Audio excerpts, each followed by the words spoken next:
so ndowooza wa doctor yo Ataya wagirabye Ataya terina buzibu it is showbiz abantu bategeere omuyimbi wawaali n'ekikyayambaliddewo singa Chameleone yabadde agenda kusinkana Prime Minister Right Honorable Nabbanja n'agenda ng'ayambadde bw'atyo kyandibadde kikyamu singa babadde bagenda kumwanjula ng'alina mu maka g'omuzadde gy'agenda n'agenda ng'ayambadde bw'atyo kyandibadde kikyamu naye okulaga nti teyayambadde ekifiitinga we yabadde. That is why olaba ng'abantu bakoze ki bamutuno bakyogera nako paka sawa Chameleone emyaka ebintu ebimu teyali bikoze bino ebisinga bye tukola kopa bikopi njakugamba ekintu kino omanyi Scottish kilt aba Scottish balina Ataya gye bambala nga musajja naye nga kalinga kasikati naye osanga omusajja omuscottish wa myaka 80 nga akambadde okitegeera the Ataya has no problem era nze neewunya omuntu ablaminga Chameleone amugamba nti yayambadde bubi yayambadde kasikati no that is very okay teyayambadde bubi n'akatono it is showbiz era yayagadde ndishuwa nti wali essaawa eno musanyufu yayagadde kukwata abantu era abantu yabakutte essaawa eno abantu Ataya gye boogerako ekituufu watutunulira emiri egizze egikubye essaawa zino endongo gwe nga gwokusaidiyo aludde mu entertainment oza kyalibadde kyabuvunaanyizibwa nga wola wambuka peke muyimbi muto yakajja n'akola kolabo ne Chameleone kakati ekintu kya collaboration kirina obuzibu olumu okola collaboration olumu eyinza okubeera ennungi olumu eyinza okubeera embi muki eyinza okukwata neekumanyisa abantu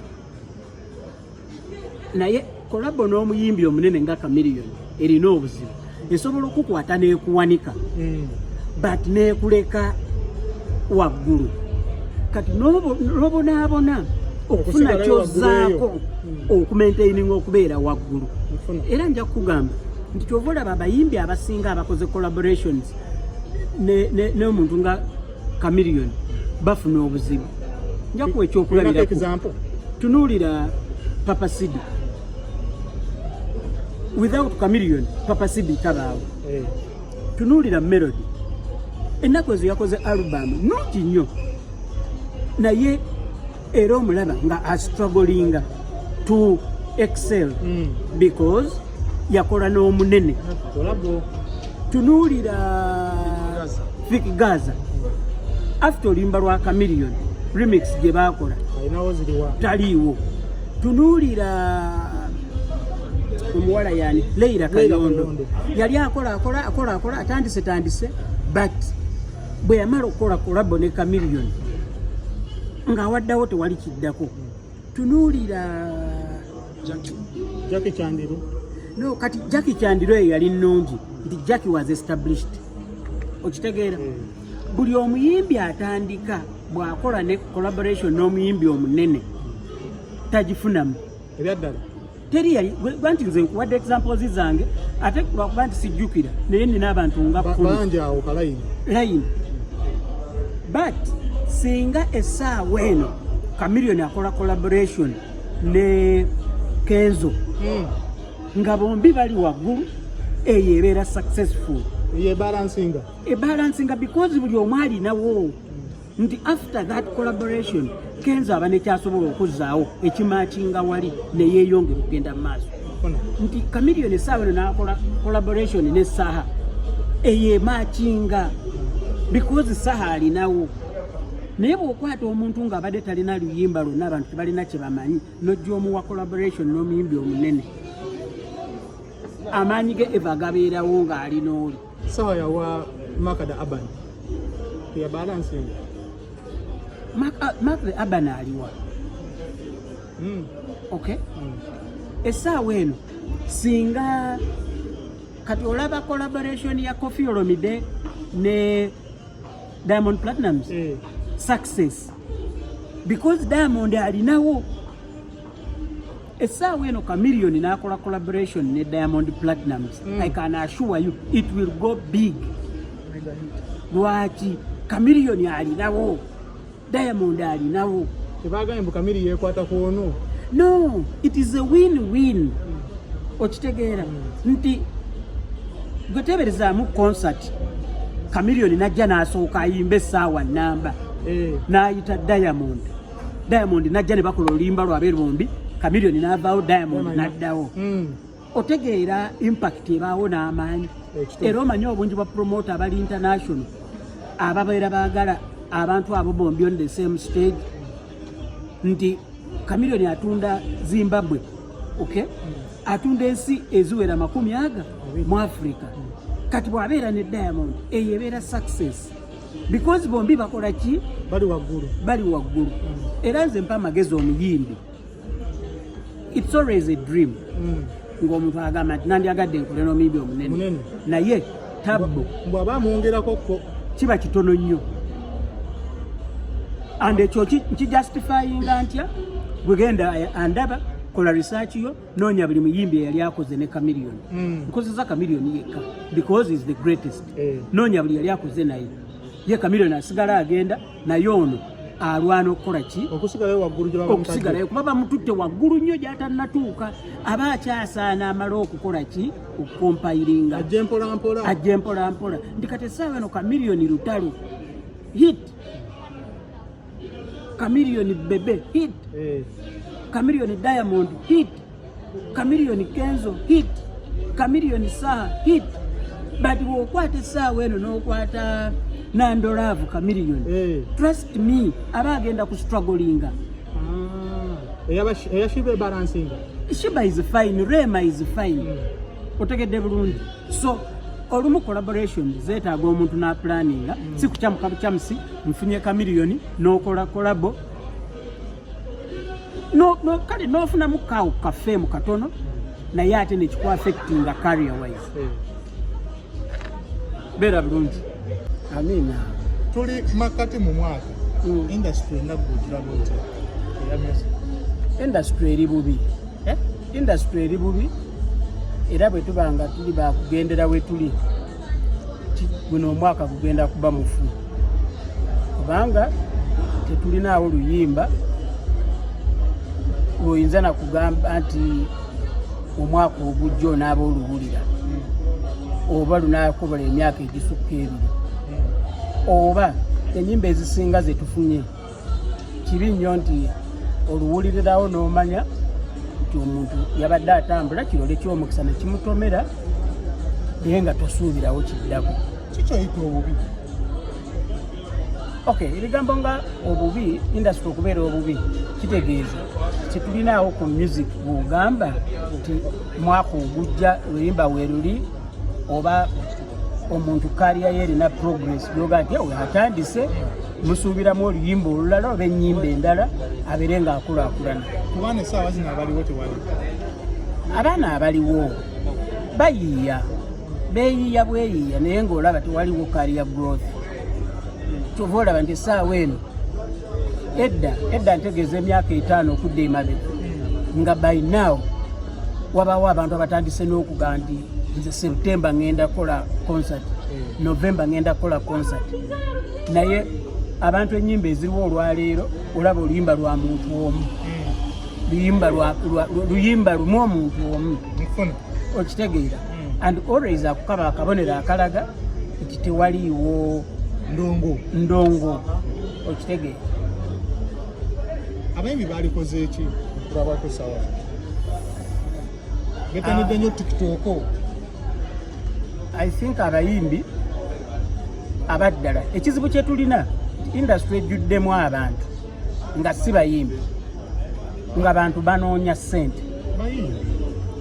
Nze mpa ndowooza yange ti abantu abajjudde mu industry abayisinga si bayimbi, abantu banoonya ssente, abantu banoonya fame. Kakati kibeera kya bulabe nnyo industry webeera n'abantu bwe bati. Kitegeeza ki nti oli ne bwakolayo challenge ya TikTok nekwatayo ng'alinawo kooba n'oluyimba ng'atambula n'ekyo. Era kyova olaba abamu oli atuuka ku stage ng'ayimbayo kimbibiri n'akyuka n'alaga akabina. Noga nti ayimbe nno tuwulire ku muziki kimbibiri n'akyuka oba n'azinawo. kakati olwo ate abandi badde baagala ba dancers bakole ki okiraba. So abayimbi abaddala abatuufu bafube bayimbe. Waliwo abagezaako, sijjaga nti bonna tebayimba, waliwo abayimbi abagezaako.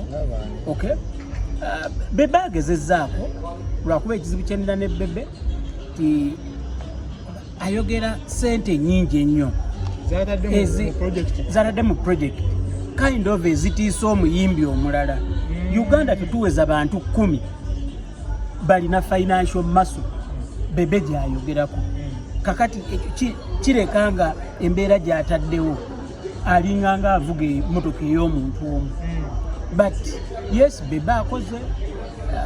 Tulina abantu nga Kenneth Mugabi, Machas tebajja nnyo mu mainstream, but music waabwe gwe bakola ye music gw'osuubira nti terujja kutunda leero naye olw'okuba lujja kubaawo ate nga luvuga bulungi maybe mu myaka 2 myaka 3 naddala engeri gye tuli mu spare etali mu music, ennyimba ezo zijja kukola bayimba bajja kukola. Bandi songs I think bali mu kiti kyabwe kyokka. Kyentegeeza nti bw'otunuulira Azawi music waali, bw'otunuulira Vinka music waali, nti Vinka asobola at least confidently okuba essaawa nnamba nga ennyimba abantu bayimbirako, ng'abantu bazina, ng'abantu banyumirwa. Okiraba kati naye bw'okwata Vinka n'ogamba nti mu bayimbi abo abato, si bato mu bbanga lye bamaze mu industry, tegeeza mu myaka toweza ba Vinka 5 mu Uganda. Bw'ogamba nti akuba essaawa okiraba si mu bubi but ge mazima Machas amazima emirundi egisinga gakaawa. Okiraba Elijah Kitaka at least awezezaawoko kati ku nnyimba nti Joshua Baraka is giving it his best and Machas alinako limitation alinako limitation ya audience nti Elijah Kitaka, Joshua Baraka bali balina audience gye bakoze eki gye bataddewo gy'otasanga walala, but ekirungi kye balina nti bali ku baana abato. Ate buli lwofuna omukisa n'okwata abaana abato obeera oli shuwa nti olinayo emyaka 10 ng'abaana abo olinabo. Kakati essaawa eno Joshua Baraka bw'ayimba abaana ba 12, 13, 15, 18 bonna bali naye. Kati ekyo bakuba enduulu kiba kirungi kuba omanya nti ezo ennyimba ze n'abo abaana bajja kusobola okugenda nazo paka mu myaka 2 myaka 3. Okay, so yes, waliwo kiri kye nagambye. Yes, abayimbi baffe abasinga tebakoze naye waliwoko abatono abakola ki naye batono nnyo. Okitegeera bulungi. Wotunulira gwe nga gwe mu ndowooza yo Bebe Cool alina abantu abamu bagamba abasobola bba bakola bwe tebannakola. Olowooza Joshua Baraka yabadde essaawa zino atuuse ku level yemu ne Bebe Cool? Yes, yabadde atuuse because Joshua Baraka asobola okugenda era nda n'aperforminga n'afuna n'abantu nga si bannayuganda. Nnyinza okugamba nti obalaba bale ku ngalo mu Uganda yonna abali ku level performing wabweru wa Uganda nga tebakubidde bannayuganda. That is a very big fact. Era ndi sure Bebe teyakola na Joshua Baraka nti amugatteko, yakola naye amugatteko. Buli omu yagatta ku munne. Joshua Baraka agatta ku Bebe internationally, Bebe n'agatta ku Joshua Baraka locally. Ana ina percentage nini? Wa internationally definitely Joshua Baraka. Yeah, without a doubt. Bebe munene locally, maybe name region, because abana Kenya bamumanyi, aba Tanzania bamumanyi, Rwanda bamumanyi. Tuyingira Nigeria. Naye ate bw'oyingira Nigeria Joshua Baraka atamusingako. Bw'ogenda e Bungereza ng'ovudde mu bannayuganda Joshua Baraka amusingako. Era kati bwe kuba kukyakola kolabo, ezo kolabo z'omanya nti it's going to be a win-win situation eri buli akoze eki agibaddemu. Bebe Cool yemulugunya kummwe aboogezi bwe mufejo okupushinga alubamu ye musazeewo okugirimirira. mugikuba bukubi Bebe ali just sensitive olw'okuba nti project ye nnene ate ajagaliza kati emuleetera okuba nti tayagala muntu yenna agikwatako tayagala muntu agikoonako okitegeera naye ng'abantu bangi bavuddeyo ne bagiwa very good reviews era tosobola kugamba nti abantu abamu bakoze eki alubamu ye bagikomentinzeeko there are people who have given it very good reviews yes